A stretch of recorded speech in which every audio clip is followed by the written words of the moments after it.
자, 이번 시간에는요, 소유권 만나보시도록 하겠습니다. 점유권이 물건에 대한 사실상 지배를 얘기하고 있다면 소유권은 그 점유를 정당하게 해주는 권리를 소유권이라고 합니다. 그 소유권은 크게 이렇게 해요. 5개로 분절이 되시겠습니다. 첫 번째가 소유권의 서론 문제, 두 번째가 소유권의 취득 원인. 이 중에서 취득 시효가 아주 출제 비율이 높습니다. 압도적으로 출제 비율이 높습니다. 그래서 소유권 그러면 이 부분을 집중적으로 학습하시면 되시겠습니다. 그 다음 기타 소유권 취득 원인이 몇 가지 있는데요. 그 중에서 부합, 이 부분에 유념을 하시고요. 그 다음 네 번째는 소유권을 누가 침범했을 때, 내 소유권을 누가 침범하거나 방해를 하면 소유권에 기한 물권적 청구권으로 뺏어올 수 있습니다. 213조하고 214조가 규정하고 있습니다. 그 다음 마지막, 소유를 혼자 하지 아니하고 여러 명이 같이 소유하는 형태를 우리는 공동소유라고 하고요. 그 중에서 특히 공유에 초점을 맞춰서 학습하시면 되시겠습니다. 그래서 소유권이 통상적으로 두 문항 정도가 출제가 되는데요. 주로 취득시효 한 문항, 공유 한 문항 이렇게 통상적으로 출제를 하고 있습니다. 취득시효 하나, 공유 하나. 추가적으로 준비하자면 이 부분입니다. 이 부분하고 그 다음에 소유권 서론에 있는 상린관계 있습니다. 상린관계. 특히 주의토지 통행권이라고 하는 주제 있어요. 이 부분을 부가적인 학습의 대상으로 삼으시면 되시겠습니다. 자, 그래서 먼저 서론부터 잠깐 보도록 하죠. 소유권은 물건을 사용하고 사용 수익을 하고 나아가서 처분권까지요. 사용 수익권과 처분권을 다 장악을 하는 권리, 이게 소유권이에요. 그래서 어느 부동산에 대해서 사용권만 가지고 있으면 그거를 용익물권이라고 그래요. 용익권은 사용수익권만을 빌려간 거예요. 전세권이 대표적이잖아요. 반대로 어느 부동산에 대해서 처분권을 은행이 가지고 있다. 그게 바로 담보물권이 되겠습니다. 근데 소유권은 어느 한쪽만 장악을 하는 게 아니라 사용권하고 처분권을 다 가지고 있는 게 바로 소유권이에요. 그래서 소유권이다라고 하려면 물건에 대해서, 소유권의 객체는 물건인 거예요. 물건. 그 물건을 뭐 하는 권리? 사용 수익도 하고 나아가서 뭐까지요? 처분권까지 가지고 있으면 이게 소유권이 있다. 이렇게 얘기하는 거예요.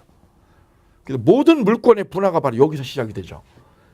소유권자가 사용 수익권을 빌려주면 용익권이 탄생하고 처분권을 여기서 가져가면 담보물권이 탄생하는 거죠. 이걸 우리는 본권이라고 해요. 본권. 자, 그래서 소유권의 개념적 징표를 살펴보셨어요. 첫째 줄 볼게요. 물건을 사용, 수익, 처분할 수 있는 권리를 소유권이라고 정의를 합니다. 두 번째요.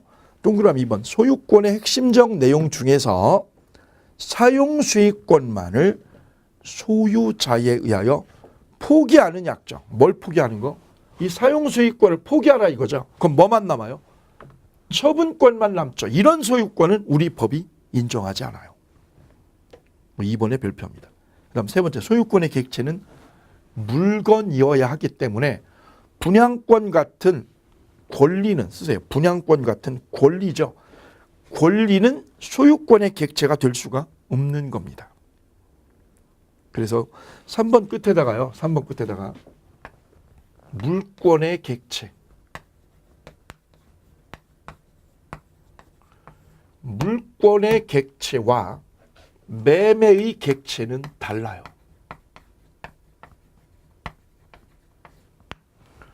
물권의 객체는 물건입니다. 물건.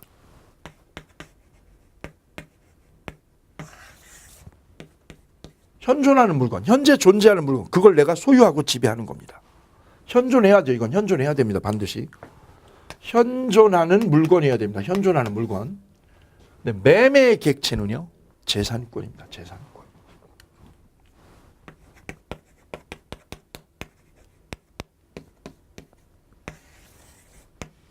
그럼 재산권 안에는 뭐가 들어가요? 물건도 들어가고 권리도 들어가고 다 들어가는 거예요. 그래서 물권의 객체와 매매의 객체는 다르다. 이게 다르다.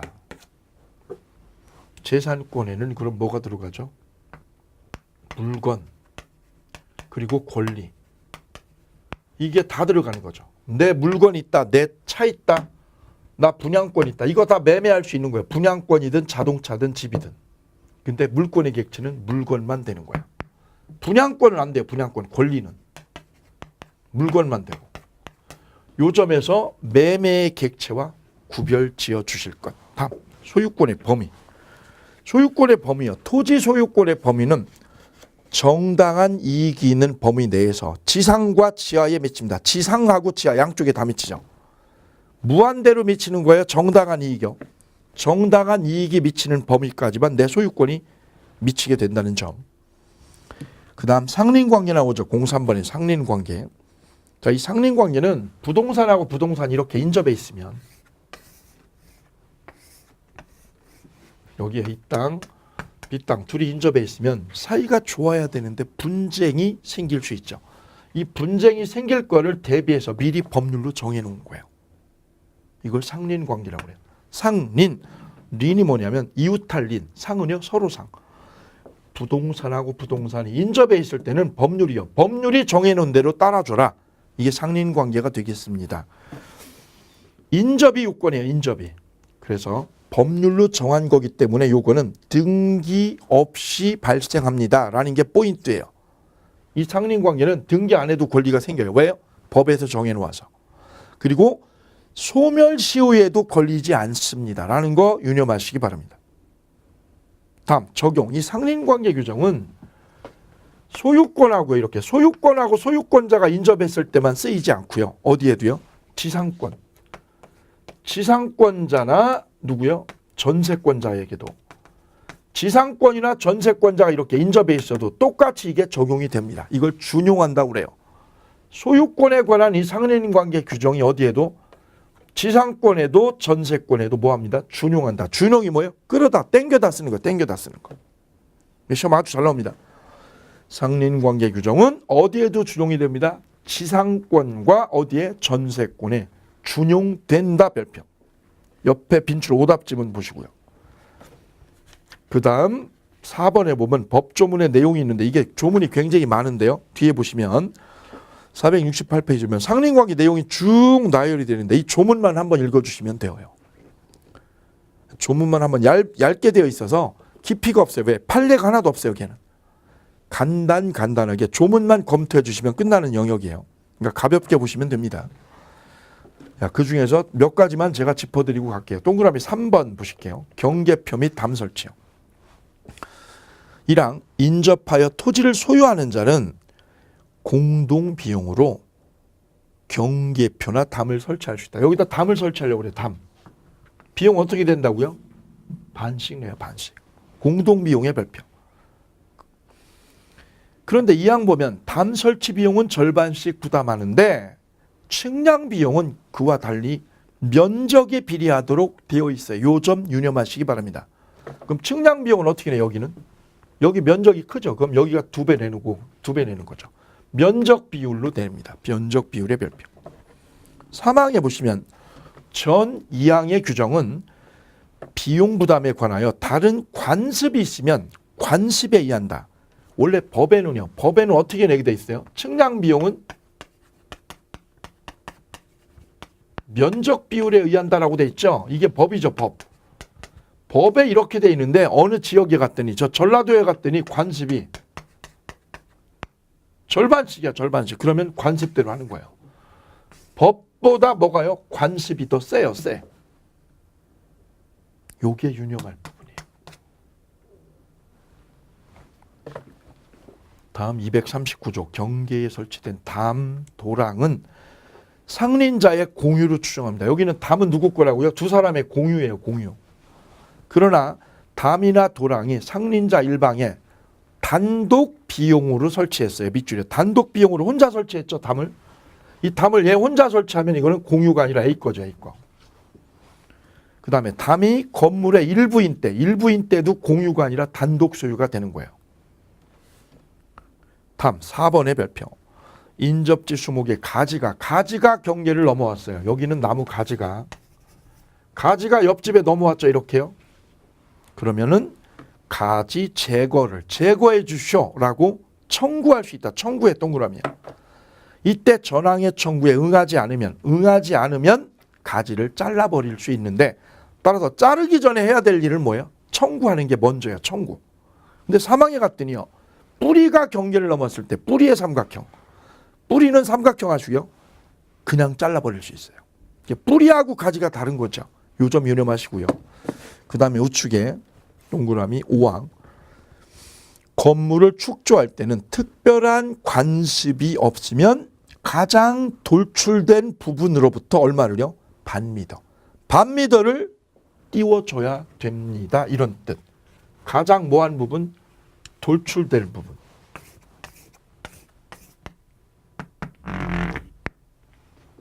자, 여기서 반미터일까요? 여기서 반미터일까요? 가장 뭐한 부분? 돌출된 부분. 바로 처마 밑 기준으로 반미터입니다. 여기가네, 여기가. 여기. 벽이 아니라 이 부분.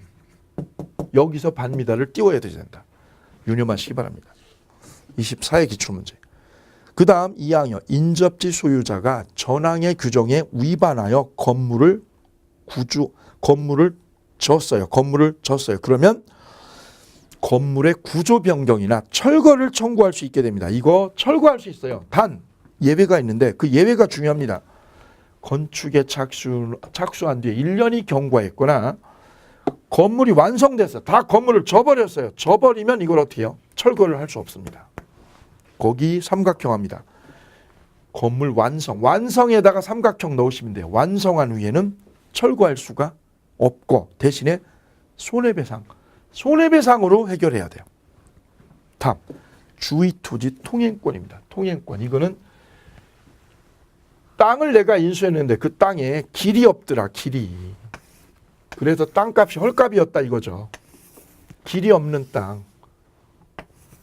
여기에 이 땅.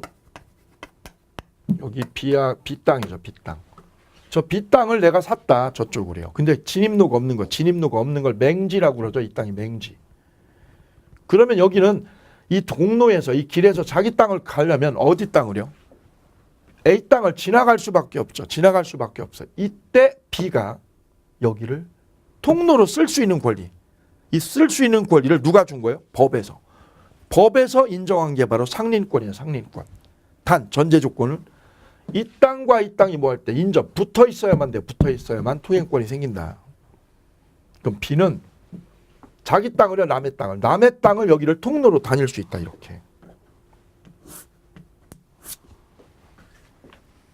B를 그래서 통행권자라고 그래요. 통행권자.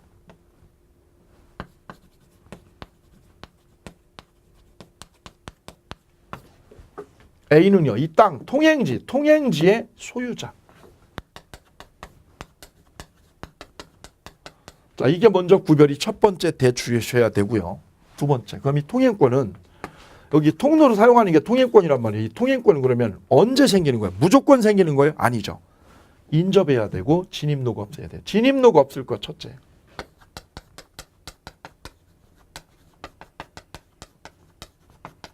그걸 뭐라고 그럽니까? 맹지라고 했죠. 맹지. 두 번째는요. 진입로가 있긴 있는데 이게요. 부족하고 일로 돌아가는데 이게 심리를 10km를 위에 들어가 있긴 있는데 너무 뺑뺑 도는 거지. 너무 뺑뺑 이렇게. 이럴 때는 부적합하죠. 진입로가 있으나 부적합할 때. 이 토지 용도에 필요하지 않은 부적합할 때. 없는 거에 있는 거예요. 있는데 적합하지 않아요. 그러면 있으나 말하죠. 그러면 통행권이 생겨요. 이러면. 이 두 가지가 통행권의 요건이라는 점, 요건. 통행권의 요건은 두 가지예요. 뭐가 없을 것? 진입로가 없을 것. 그리고요, 있으나 뭐 할 것? 부적합할 것. 이게 전제 조건이에요. 그러면 통행로로 여기를 사용할 권리가 생긴다. 사용권이. 이때 A의 승낙을 받아요, 안 받아요? 안 받아요. 왜요? 법률이 인정한 거예요. 얘가 승낙을 안 해도 얘 놀부가 여기 허락을 안 해도 흥부는 여기를 통행로로 사용할 수 있어요. 왜요? 법률이 인정한 권리예요. 이게 219조입니다. 219조. 그리고 219조를 저는 이렇게 말해요. 모든 길은 219조로 통한다. 그래서 우리나라에 있는 대부분의 길은 219조에 의해서 진입로가 생긴 거예요. 진입로가. 이거 막으면 안 되는 거예요. 막으면. 왜? 법률이 인정한 권리라서. 자, 그 219조를 보실게요. 1항. 어느 토지와 공로 사이의 토지 용도요. 토지 용도는 장래 용도가 아니라 현재 용도예요. 현재. 여기 앞으로 아파트 지을 거니까 길을 넓혀달라. 이런 얘기하면 안 되는 거예요. 현재 용도예요. 현재 용도.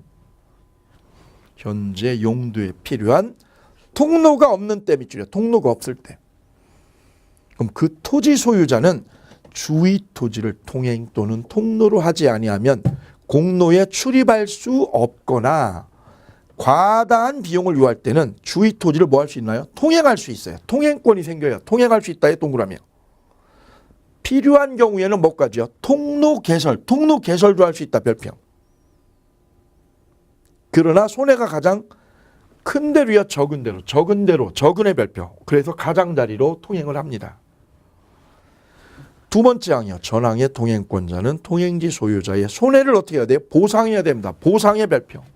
여기 보상하고 다녀. 왜? 남의 땅 다니니까. 법에는 보상하게 돼 있는데 우리 현실은 대부분 보상 안 하고 쓰죠.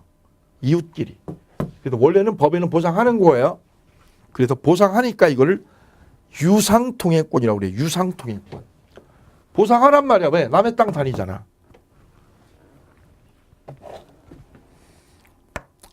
자, 그럼 여기서 하나 유념할 부분 살펴볼게요.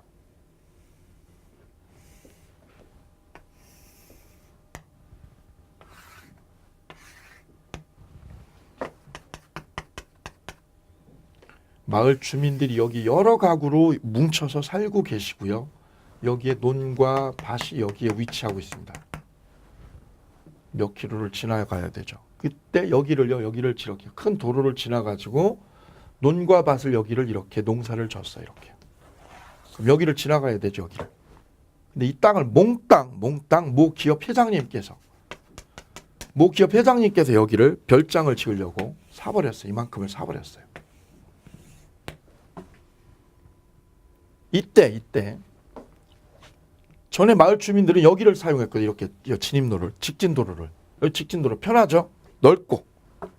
근데 회장님 여기를 막아버리고 봉쇄를 해버리고 돌아가라 이거지. 이렇게 돌아가라고. 이쪽으로 길을 내버렸어요. 길을. 그러면 이 마을 주민들은 돌아가는 거야. 이렇게 우회도로죠. 이거는. 우회도로 하는 것보다 우회로죠. 우회로보다 이 직진도로가 편리하지 않습니까? 여기를 쓰겠다. 여기 우회도로 하자. 여기 쓰지 않고 우회도로로 사용하지 않고 직진도로 사용하겠다. 이렇게 주장할 수 있느냐. 즉 이 길을 사용하겠다고 할 수 있느냐. 이거 안 된다는 거죠. 왜요? 우회도로가 있으니까. 그럼 여기를 통행하기 위해서는 우회도로가 없다면, 우회도로 자체가 없다면 여기를 통로로 쓸 수 있는 거예요. 이거죠. 아니면 이 우회도로가 한 10km를 돌아갈 때 이럴 정도면 이거는 부적합하니까 부적합한 거예요. 있긴 있어도 부적합하면. 그럴 때는 여기를 통행권으로 여기를 쓸 수 있습니다만 지금은 우회도로가 적절한 우회도로가 있죠. 그럴 때는 통행권이 없어요.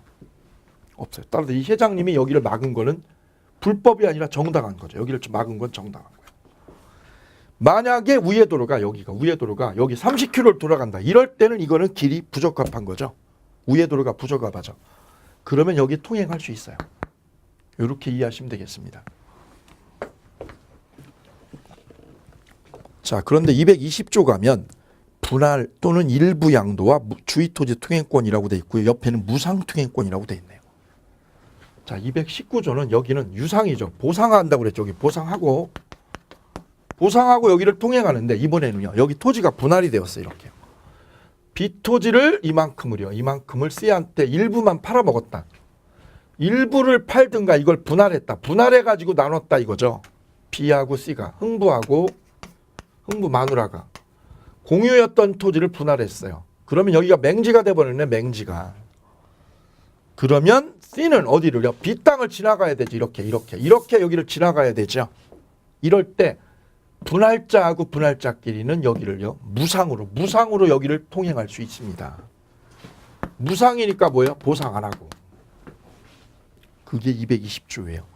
분할로 인하여 공로에 통하지 못하는 토지, 즉 맹지가 있을 때는 공로에 출입하기 위하여 다른 분할지의 별표 여기를 통행할 수 있는데 이때는 보상 의무가 없습니다. 두 번째 항 전항의 규정은 토지 소유자가 그 토지의 일부를 양도해서 여기 일부를 팔았죠. 이렇게. 그때도 동일하다. 그래서 이 무상통행권은 언제요? 분할자끼리요. 이 분할자끼리는 무상통행권이 보장이 됩니다. 자, 밑에 요건 보실게요. 요건. 통로가 없을 때하고 통로가 있으나 부적합할 때 두 가지가 요건이에요. 그런데 밑에 주의 보시면 다음과 같은 경우에는 통행권을 인정하지 않습니다. 여기 별 3개 합니다. 그게 5가지예요. 원래는 통행권 생기죠. 이렇게. 근데 통행권을 주지 않아요. 언제냐? 5가지예요. 통행권이 인정될 때요. 인정 안 될 때. 인정 안 되는 경우죠. 안 되는 경우. 통행권이 인정 안 되는 경우가 5가지다. 첫째 점이요. 통행권자는 토지의 소유권, 적법한 사용 권한을 가진 자이어야 하므로 토지를 뭐한 놈? 불법 점유한 놈. 여기를 불법 침범한 놈은 통행권 없습니다. 토지의 불법 점유자.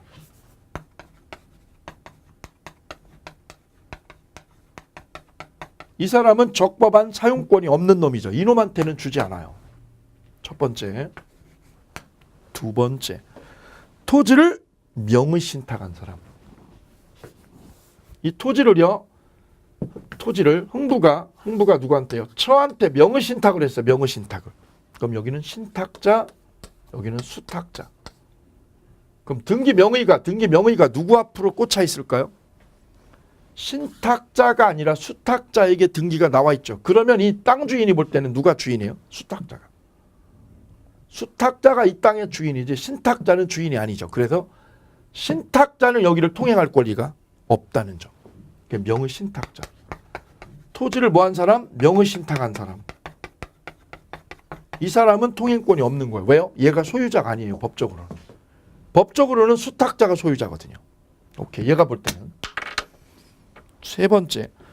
폭 2m에 뭐가 있다면 우회 도로가 있다. 요 근처에 우회 도로가 있다. 이렇게. 그러면 도로가 있는 거죠. 이렇게 있는 거예요. 그러면 여기 통행권 주장할 수가 없겠죠. 우회 도로 있을 때.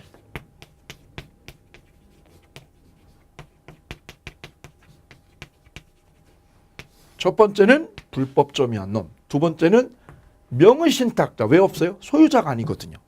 세 번째는 우회 도로가 있을 때. 이 3가지는 통행권이 없어요. 그 다음 뒤로 넘어가서 4번째. 주의토지 통행권은요.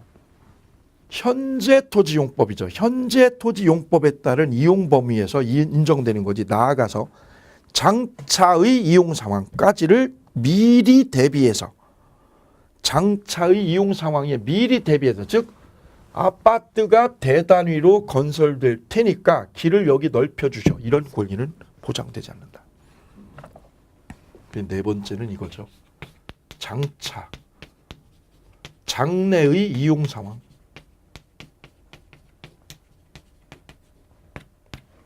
장래 이용을 위해서 길 달라. 이거 안 되는 거예요. 장래를 위해서 길 넓혀달라. 안 돼요. 이게 들어올 수도 있고 안 들어올 수도 있는데. 다음 5번째는요. 통행권자 스스로 통로를 막는 건축행위를 했어요. 여기를 막는 건축행위를 얘가 스스로 여기다 길을 막았다. 길 막고 여기다 공사를 했다. 이렇게. 그러면 통행권 생기느냐 안 생깁니다. 스스로 뭐한대? 통로를 막은 때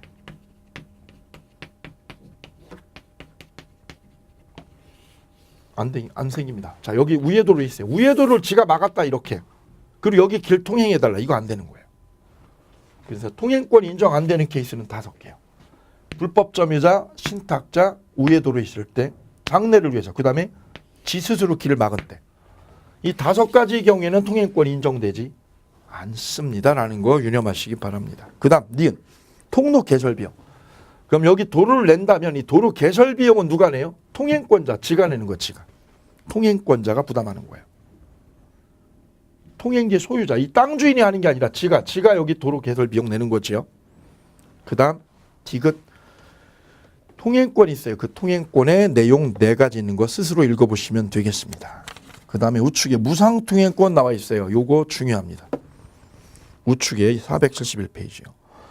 무상통행권은 딱 중요한 게요. 분할일 때죠. 분할로 인해서 맹지가 생겼을 때. 분할로 인하여 공로에 통하지 못하는 토지가 있을 때는 다른 분할자의 토지를 통행할 수 있는데 이때 보상 의무가 없죠. 단 2번에 2번째 거에 별세개요. 이 무상통행권은 분할 당사자 간에만 인정이 되는 거예요. 얘하고 얘. 흥부하고 이 흥부 마누라 2사람 간에만 여기가 무상통행권 보장이 되는 거고요. 얘가 팔았다 땅을 D한테.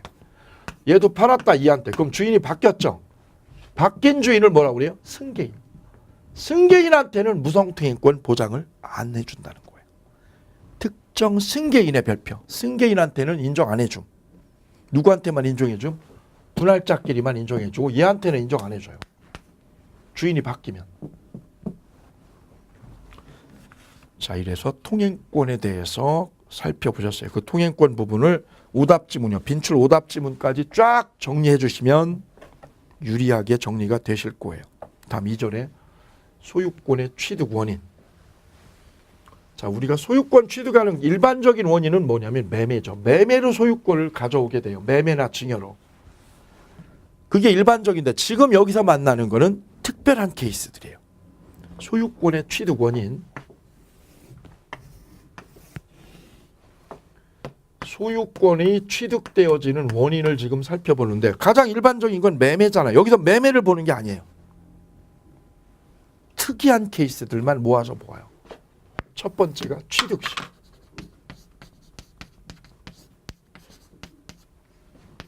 취득시요. 두 번째는요. 무주물 선점. 주인 없는 거를 뭐 한 거예요? 선점했다 내가. 선점하면 나한테 소유권이 딱 생겨요. 산에 가서 산토끼를 잡았다. 그 산토끼가 무주물이죠. 그걸 내가 잡으면 내 거 되는 거죠.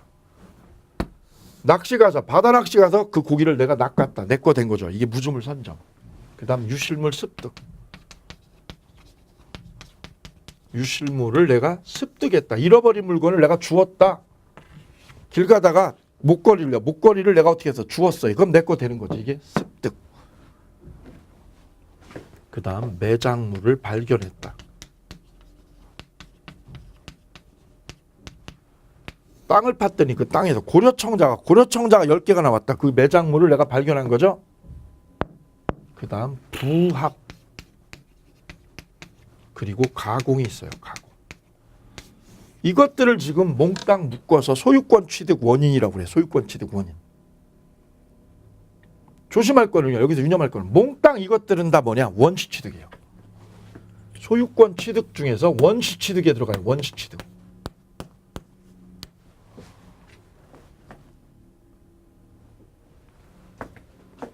그 중에서 시험에 가장 빈번하게 출제되는 게 이 취득시효고요.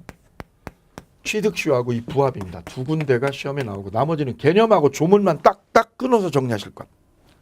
자, 먼저 취득시효. 취득시효 245조 1항과 2항이 있습니다. 245조는 부동산의 취득시효고요. 246조는 동산의 취득시효가 되겠습니다. 246조 먼저 볼까요? 밑에 거.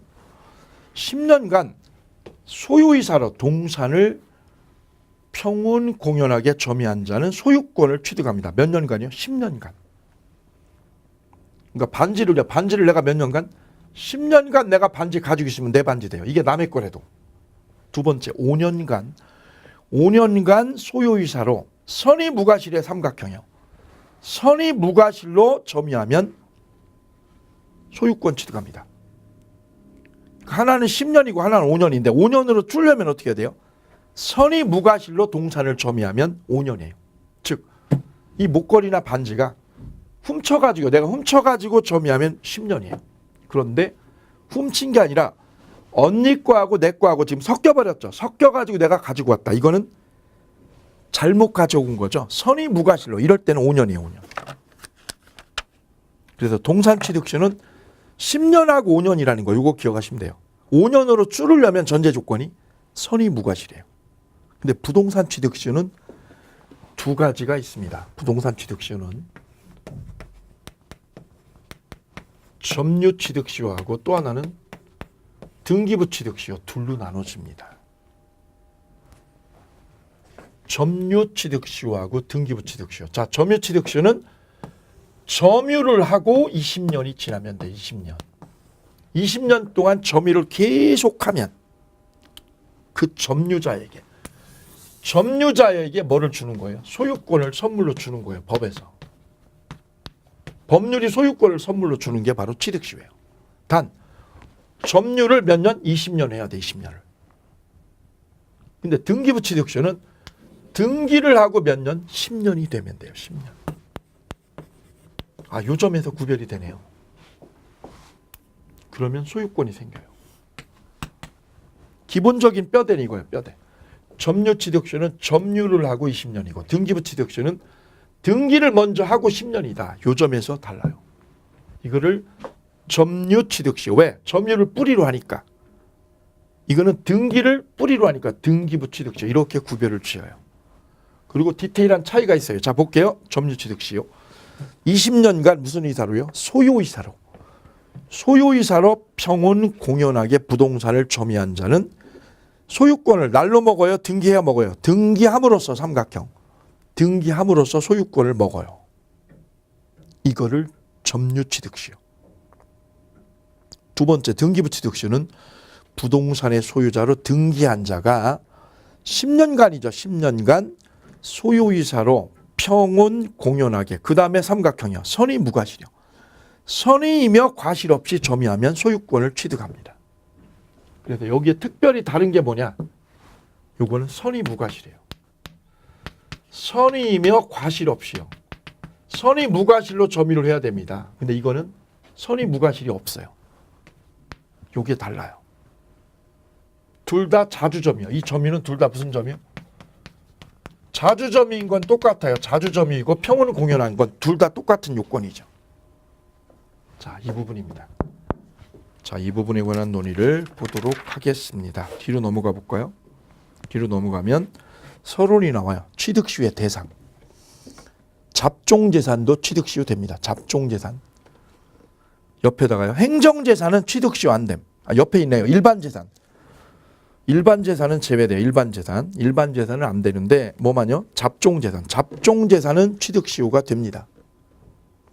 위에다 써볼까요? 행정재산. 국유재산 중에서 행정재산은 취득시효 할 수 없다. 이건 취득시효 못하는 거예요. 다만 그 중에서 무슨 재산? 잡종재산, 잡종지. 잡종재산만 취득시효가 허용된다는 거죠. 그럼 도로로 나 있는 거, 도로로 난 거는 뭐예요? 행정재산이죠. 이건 취득시효 못하는 거예요. 교육청 부지. 교육청 부지도 뭐예요? 행정재산이죠. 취득시효 할 수 없어요. 잡종재산. 두 번째, 자기 소유물. 이것도 취득시효가 된다는 거예요. 그 다음에 성명불상자. 이건 뭐예요?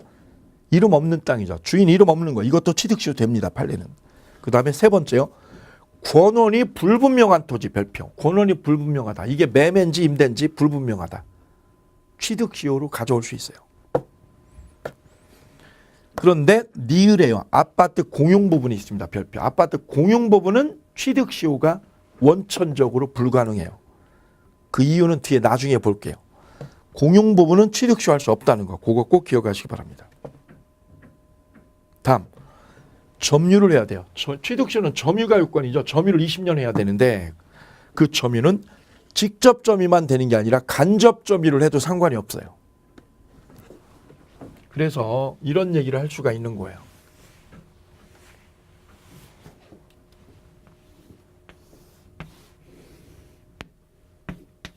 갑의 토지, 을의 토지. 이렇게 인접해 있습니다. 이렇게 인접해 있는데 여기가 담장이거든요. 담장. 그래 여기까지가 갑의 땅으로 그 다음에 여기는 을의 땅으로 이렇게 알고 있었어요. 근데 이 흥부가 이렇게 여기를 경계로 해서 농사를 짓고 있었는데 어느 날 측량을 해보니까요. 갑이 여기다 크게 원룸을 올리려고 측량을 해보니까 경계가 여기가 아니었었어요. 여기까지가 경계였던 거지. 이만큼이. 여기가 실제 경계였다. 여기가 경계다. 이 경계가 잘못되어 있었던 거죠. 그러면 흥부는 이만큼을 뭐 한 거예요? 소유를 한 거예요? 점유를 한 거예요? 남의 땅을. 갑 소유 땅을. 얘가 소유자죠. 얘 소유 땅을 을이 뭐 하게 된 거냐면 점유를 해왔던 거죠. 이만큼을. 얘가 점유자가 되는 겁니다. 이 상태로 점유를 해왔다. 그러면 취득시효 개연성이 생깁니다. 이 점유가 20년 동안 계속되면. 이때 을이 점유를 누구한테요? 친구한테 맡겨놔도 이걸 친구한테 맡겨놔도 점유는 이루어지니까 취득시효 됩니다. 이때 동그라미 3번이요. 시효 취득이 되는 권리요. 시효 취득이 되는 권리는 첫째 기억. 점유를 수반해야 되는 것이기 때문에 지상권, 분묘기지권, 소유권 이런 것 취득시효가 돼요. 그런데 니은 저당권은 점유를 애초부터 하지 않잖아요. 은행은 이 땅을 점유해요? 안 하죠. 그래서 저당권은 취득시효 자체가 인정될 수가 없는 겁니다. 거기에 별표할게요. 그 다음 디귿이요. 지역권도 취득시효 못해요. 뒤에 나오지만 단 계속되고 표현된 지역권 이거는 취득시효가 된다는 거예요. 그래서 취득시효가 안 되는 거는 딱 하나예요. 저당권. 저당권은 왜 취득시효가 안 되냐? 취득시효는 점유를 20년 해야 되는데 점유를 안 하기 때문에 그렇습니다.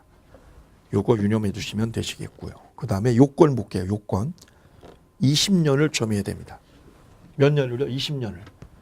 그 다음 평온하고 공연해야 돼요. 평온하고 공연하게. 거기 동그라미 할게요. 평온 공연. 그 다음 자주 점유해야 돼요. 자주 점유. 이건 다 추정이 돼요. 점유만 하면 추정이 돼요. 흥부가 여기를 뭐 하고 있었어요? 점유를 하고 있었죠. 점유를 하고 있었다. 1980년도부터 예컨대. 이때부터 이거를 점유했었다. 그러면 이 점유는 뭐 한 걸로? 평온한 걸로.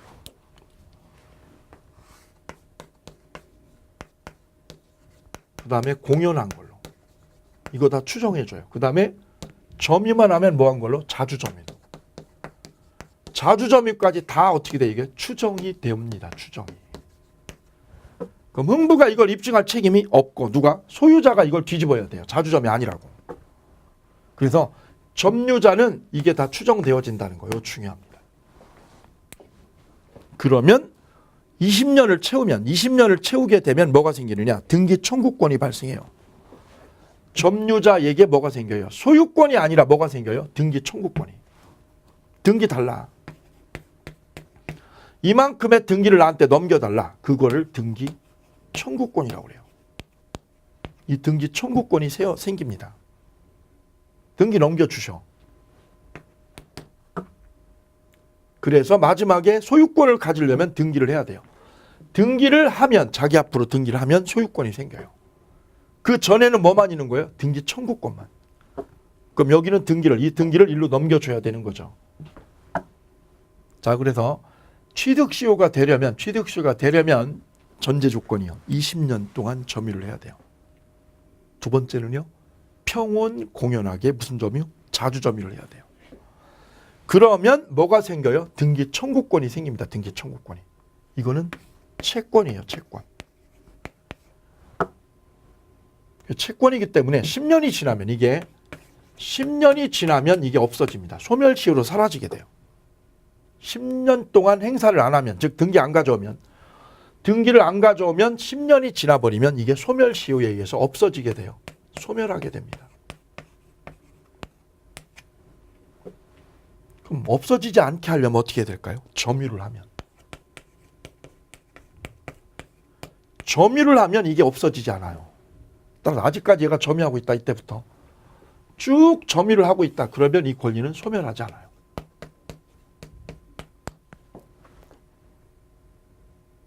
그러면 이제 이 땅에 대한 점유, 지배를 누가 할까요?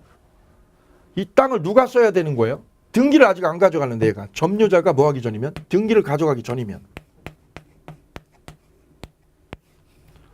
등기를 가져가야 소유권이 넘어가는 거죠. 등기를 가져가기 전이면 여기 누가 쓸까요? 현실은요, 이 소유자가 어떻게 하냐면 여기다가 울타리를 쳐. 펜스를 쳐가지고 우리 점유자가 여기 못 들어오게 하죠. 이거 다 불법이에요. 불법인 거예요. 갑이 하는 거는. 왜요? 이미 시효 완성이 돼버렸죠. 20년이. 20년을 점유해서 시효 완성이 되면 보세요. 뭐가 생겨요? 이 땅에 대한 청구권이 생겨. 등기를 가져갈 권리가. 그럼 갑은 어떻게 돼? 이 땅에 대한 등기를 넘겨줄 의무가 생긴 거예요. 등기를 넘겨줄 의무가 생겼기 때문에 이 땅에 대한 점유는 누가? 점유자가 그냥 해야 되는 거예요. 그래서 이 땅에 대해서 시효가 완성된 이 땅이 비록 뭐 하기 전이라도 등기를 가져가기 전이라 하더라도 이 땅에 대한 지배는 누가? 점유자가 해야 된다는 거. 따라서 소유자는요. 소유자는 이 땅 내놓으라고요. 이 땅 내놓으라고 소유물 반환 청구.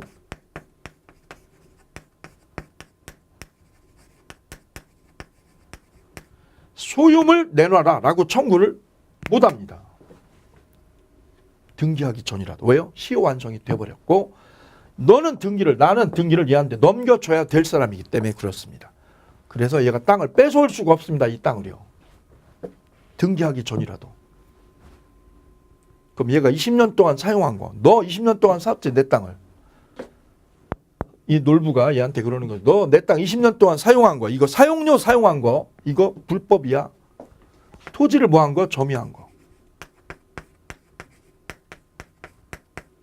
이거 불법이야 네가. 왜? 내 땅을 쓴 거잖아. 내 땅을. 내 허락 없이.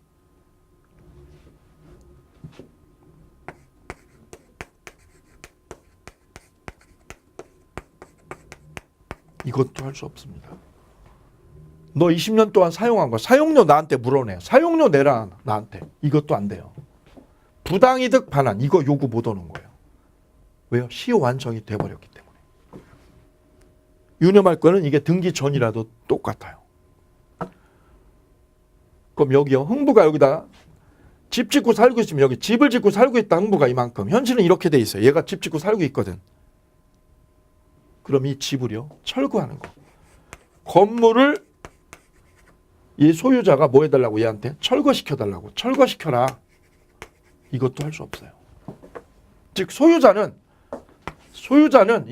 여기가 취득시효가 완성이 돼버리는 순간 점유자가 등기를 가져가기 전이라도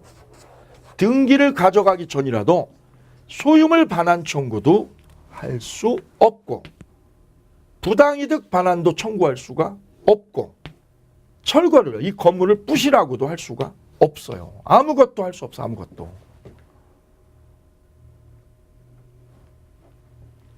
그러면 땅을 어떻게 하라는 거야? 땅을 넘겨주라는 거야. 얘한테. 땅을 넘겨줘라. 왜? 취득시효가 됐으니까. 단 을이 이 땅의 소유권을 가져가는 건 언제요? 등기를 해야 가져가요. 등기 전에는 뭐만 있는 거고요? 청구권만 있는 것이고 뭐를 하면? 등기를 해야.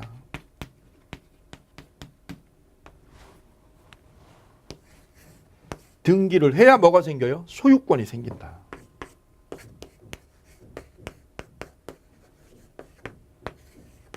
여기 시험 잘 나옵니다. 취득시효는 등기를 꽂아야 소유권이 생겨요. 단 유념할 거는 등기 전이라도 이 땅은 이 시효 완성된 땅은 누가 쓰는 거예요? 점유자가 사용하고 지배하는 거예요. 소유자는 뭐 하라고 이거를? 달라고도 철거하라고도 할 수 없다는 거예요. 여기 시험 잘 나와요. 그럼 소유자는 땅 뺏긴다고? 맞습니다. 가지고 있으면 땅을 뺏기는 것밖에 없어요. 우이씨 열받게. 이거 지금 내가 지금 매매한 적도 없는데 땅을 넘겨줘야 된다고. 그러면 방법이 뭐냐면 처분하는 거예요. 소유자가 이 땅을 병한테 뭐 하는 방법? 처분하는 게 최고예요. 최고. 누구한테? 제3자에게. 제3자에게 땅을 팔아먹는 거예요. 처분해버리게 되면 여기서 얘기가 이제 복잡해지는 거죠. 그럼 점유자는, 시효 완성한 점유자는 등기를 넘겨달라고 할 권리가 생겼죠. 이게 무슨 청구권? 등기 청구권이 발생한 거죠. 누구한테? 이 등기 청구권이 누구한테만 먹히느냐? 시효 완성 당시요. 20년 당시 소유자. 이 사람한테만 등기를 뺏어올 권리가 생겨요. 그러면 점유를 시작한 때가 80년. 이 시점을 점유 개시시라고 그래요. 점유 개시시. 그럼 시효 완성 시점은 20년 뒤에. 20년 지나서니까 언제? 2000년이 되겠습니다. 2000년이 되면 뭐가 완성되고 시효 완성된 거죠. 바로 2000년 당시에, 이 당시에 소유자. 이 사람한테만 등기를 뺏어올 권리가 생겨요. 2000년에 주인이 갑이었어요. 갑. 80년도부터 2000년도까지 주인이 갑이었단 말이죠. 그러면 갑한테서만 얘가 등기를 뺏어갈 권리가 있어요. 근데 2002년도에 2002년까지도 얘가 주인이었는데 2002년 월드컵 할 때 팔아먹었다 이거죠. 그럼 이 소유권이 언제 넘어간 거야? 처분이 언제 된 거예요? 취득시효 완성이 이루어지고 난 뒤에. 취득시효 완성 이후에 소유권이 바뀐 거지. 이렇게 바뀐 거예요. 왜? 안 뺏기려고 팔았어요. 얘가 처분하는 건 문제가 없어요. 왜요? 자기 땅이니까. 자기 땅이니까 제3자에게 뭐 하는 거? 처분하는 거는 문제가 안 되는 거예요. 그럼 뭐가 안 되는 거예요? 소유자가 누구한테? 점유자에게 땅을 달라고 하거나 철거하라는 거. 이게 안 되는 거야, 이게. 즉 삼각관계가 생겨요. 여자 문제로 두 사람이 지금 싸운다고 생각하시면 돼요. 삼각관계가 생기는 거죠. 즉 점유자하고, 즉 시효 완성한 점유자, 그 다음에 원소유자, 그 다음 누구요? 원소유자로부터 땅을 인수한 제3자. 이렇게 삼각관계가 맺어지게 되는 거예요. 그래서 여기가 복잡하고 법리적으로 재밌어요. 다이나믹하고. 그래서 시험에 압도적으로 출제가 되고 있다는 점이에요. 자, 그러면 점유자가 등기를 뺏어갈 권리가 생겼어요. 등기 청구권이. 누구한테요? 20년 당시의 소유자. 바로 갑한테. 이 사람한테 등기를 나한테 넘기라고 할 권리가 생겼죠. 그런데 팔아먹었다는 거죠. 2002년도에 팔면 어떻게 되느냐? 이 땅은 여기는 누가 지배해야 되느냐? 누가 지배할 권리가 있느냐? 이 문제입니다. 이 땅은 누구 차지냐? 이 문제죠. 누구 차지할까? 점유자가 차지하는 거는 누구한테만? 갑한테만. 갑한테는 얘가 이겨요. 점유자가. 왜요? 등기 청구권이 생겨서. 그래서 점유자하고 원소유자하고 둘이 붙으면 얘가 이겨. 즉 얘가 이걸 처분하기 전에, 원주인이 처분하기 전이면 이 땅은 누가요? 점유자가 이기는 거예요. 얘가 쓰는 거예요, 여기를. 그런데 처분하면, 취득시효 완성된 후에 20년이 넘고 나서 처분해버리면 이 땅은요, 잘 보세요. 이 점유자가 등기를 가져갈 권리는 누구한테? 갑에게. 갑에게만 등기를 뺏어갈 수 있지. 누구한테요? 제3자한테는 뺏어갈 수가 없어요, 얘가. 이 청구권이 얘한테는 안 먹히는 거예요. 얘한테는. 누구한테요? 얘한테만 먹혀요. 얘한테만. 왜 그런 거죠? 시효 완성 당시, 20년 당시요. 20년이 됐을 때 명의가 누구였어요? 등기 명의가 갑이었거든. 얘한테만 이걸 뺏어갈 수 있어요, 얘가. 그래서 이 점유자가 원주인에 대해서는 얘가 승소해요. 얘가 승소하는 거예요. 점유자가 승소. 즉 원주인이 가지고 있으면 땅 뺏어간다, 얘가. 근데 저 원주인이 어떻게 하면? 처분하면. 안 뺏기려고 땅을 처분하면 누가요? 제3자가 이기는 거예요. 얘가 못 뺏어오니까. 제3자한테는 얘가 못 뺏어오니까 얘가 제3자가 이겨요. 그래서 이 구조가 취득시효의 중요한 골격을 이루게 되는 거예요. 그래서 정리하면, 취득시효 완성 후에 땅을 처분하게 되면 이 여기서 문제가 어떤 문제가 생기느냐. 삼각관계가 생긴다. 삼각관계가. 이렇게 마무리가 되는 거예요. 마무리가. 자, 이 부분 이제 시간 관계상 오늘 다 마무리 못 하는데 다음 주에 이걸 마무리 연결해서 치를 텐데요. 자, 볼까요?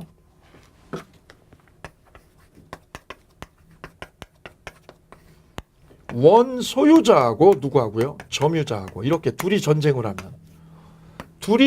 하면 여기서 전쟁이 붙으면 누가 이기는 거야? 소송이 붙으면 점유자가 이겨요. 얘가 승소야. 얘가 승소. 원 소유자 패. 왜요? 이미 취득시효가 돼서 얘는 땅을 넘겨줘야 되니까. 쟁점 1. 쟁점 2번.